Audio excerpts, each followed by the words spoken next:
Chike was a hard-working farmer who lived in a small village called Oweri. He spent his days tending to his yams, cassava, and vegetable crops. Chike took pride in his bountiful harvests that fed his family and provided extra to sell at the village market. Even though Chike was a good and honest man, there were some in the village who did not like him. You see, whenever something went missing or a petty crime occurred, the finger was quickly pointed at Chike. The village chief, Obi, seemed to have it out for poor Chike. One morning, Obi's prized goat went missing from his compound. Obi immediately rounded up his elders. "That thief Chike has stolen my beloved goat," Obi bellowed. "He is always up to no good with his mischievous ways." The elders agreed that Chike must be responsible, despite having no evidence. They decided he must be punished. 2 of the burliest men in the village were sent to Chike's hut to seize him.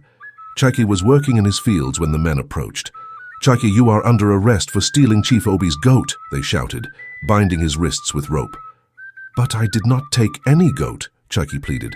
"I have been working my crops all day." The men did not listen. They dragged Chike back to the village and presented him before Obi and the elders. Obi glared at Chike with disdain in his eyes.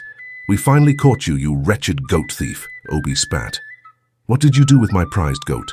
"Please, Chief Obi, I did not take your goat. I am innocent," Chike insisted, tears welling up in his eyes. But Obi would not be swayed. As punishment, he ordered Chike to be locked up in a sweltering mud hut for 3 days with no food or water. Cheek's pleas fell on deaf ears as he was shoved into the stifling hut. For 3 long days and nights, poor Chike suffered in the pitch-black hut. He was parched and his stomach growled painfully. When he was finally let out, he could barely walk.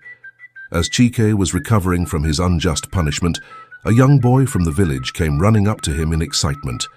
"Chike, Chike, you'll never believe what happened," the boy said breathlessly. "Chief Obi's goat was found. It was stuck in a hollow tree trunk this whole time." Chike felt a mix of relief and anger, so he had been falsely accused after all. He sought out Chief Obi to demand an explanation.